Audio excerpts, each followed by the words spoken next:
আসসালামু আলাইকুম রহমতুল্লাহ। কেমন আছেন সকলেই? আশা করি সকলেই ভালো আছেন।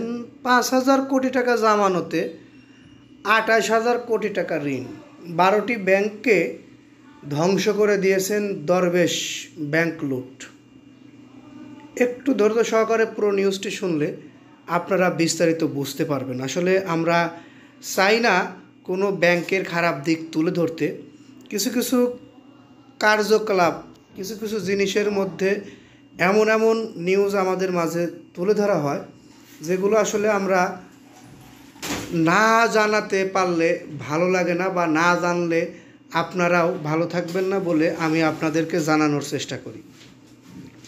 সাবেক প্রধানমন্ত্রী শেখ হাসিনার বেসরকারি শিল্প ও বিনিয়োগ উপদেষ্টা সালমান এফ রহমানের ৩১টি কোম্পানিকে ২৮,৫৪৪ কোটি টাকা ঋণ দিয়েছেন ১২টি ব্যাংক ও এক আর্থিক প্রতিষ্ঠান। এসব ঋণের বিপরীতে মাত্র ৪,৯৩২ কোটি টাকার জামানত রাখা হয়েছে।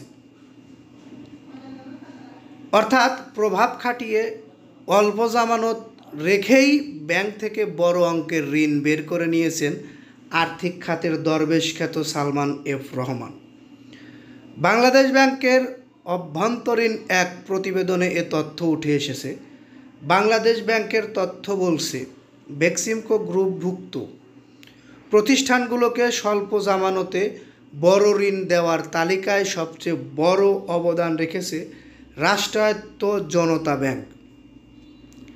জনগণের টাকায় গঠিত এই ব্যাংক মাত্র ১,০০৭ কোটি টাকা জামানতে সালমান এফ রহমানের প্রতিষ্ঠানগুলোতে ২৩,২৮৪ কোটি টাকা ঋণ দিয়েছে।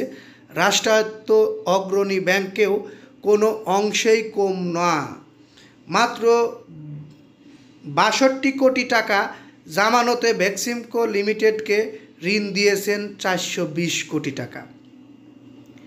এছাড়া প্রায় ১,১৮৭ কোটি জামানতে সোনালী ব্যাংক ঋণ দিয়েছেন ১,৪২৫ কোটি টাকা। বেসরকারি খাতের ব্যাংকগুলোর মধ্যে এগিয়ে আছে ইউনাইটেড কমার্শিয়াল ব্যাংক। কোনো জামানত ছাড়াই ব্যাংকটি বেক্সিমকো লিমিটেডকে ৩৩৩ কোটি টাকার ঋণ দিয়েছেন।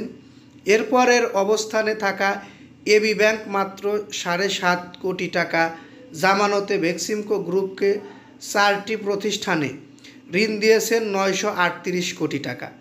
এছাড়া ২০৩ কোটি টাকা জামানতে এক্সিম ব্যাংক বেক্সিমকোকে ঋণ দিয়েছেন ৪৯৭ কোটি টাকা।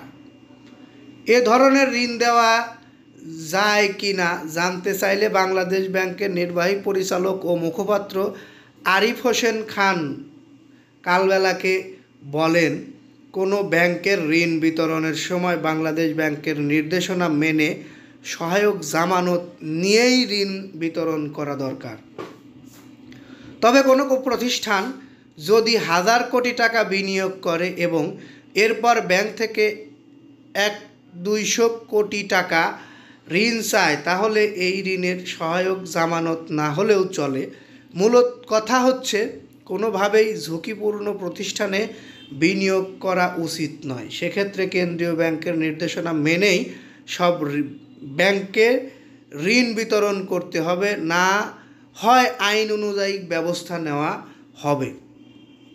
আমার প্রশ্ন, জনতা ব্যাংক, সোনালী ব্যাংক, যে সকল বেসরকারি ব্যাংক, এই সকল ব্যাংকে জামানতের বিপরীতে ঋণ না দিয়ে, জামানত না পেয়েই তাদের জামানতের থেকে বেশি ঋণ দিলেন, এটা কার টাকা ঋণ দিলেন আপনি? আপনার টাকা? আপনার ব্যাংকের টাকা? আপনার ব্যাংকের টাকাও না, আপনার টাকাও না। আপনারা যে পরিমাণ টাকা ঋণ দিয়েছেন ওই পরিমাণ জামানত নেই। বেক্সিমকো গ্রুপের টাকা এখন কে দিবে? জনগণের এই টাকা কে দিবে? বেক্সিমকো গ্রুপ যখন টাকা দিতে পারবে না, জনগণের এই টাকা কে দিবে? এই প্রশ্ন রেখে যাচ্ছে আমি আপনাদের কাছে। আপনারা কমেন্টে অবশ্যই জানিয়ে যাবেন। নিউজটি না করে পারলাম না, এ কারণে নিউজটি করতে আমি বাধ্য হলাম। নিউজটি পাওয়ার পরে আমি নিজেও কষ্ট পেয়েছি। একটা গ্রুপকে 5,000 কোটি টাকা জামানতে 28,000 কোটি টাকা কিভাবে ঋণ দেওয়া যায়, কোন নিয়মে ঋণ দেওয়া যায়, সেই টাকা এখন কিভাবে উঠাবে, এই বিষয়ে আমার জাতির কাছে প্রশ্ন রইল। আপনারা অবশ্যই প্রশ্নের উত্তর দিবেন কমেন্ট বক্সে। পরবর্তীতে আমাদের থেকে এরকম নিউজ যদি পেতে ইচ্ছুক হন অবশ্যই চ্যানেলটি সাবস্ক্রাইব করবেন। ভালো লাগলে লাইক কমেন্ট শেয়ার করবেন। এই বলে এখান থেকে বিদায় নিই। আসসালামু আলাইকুম।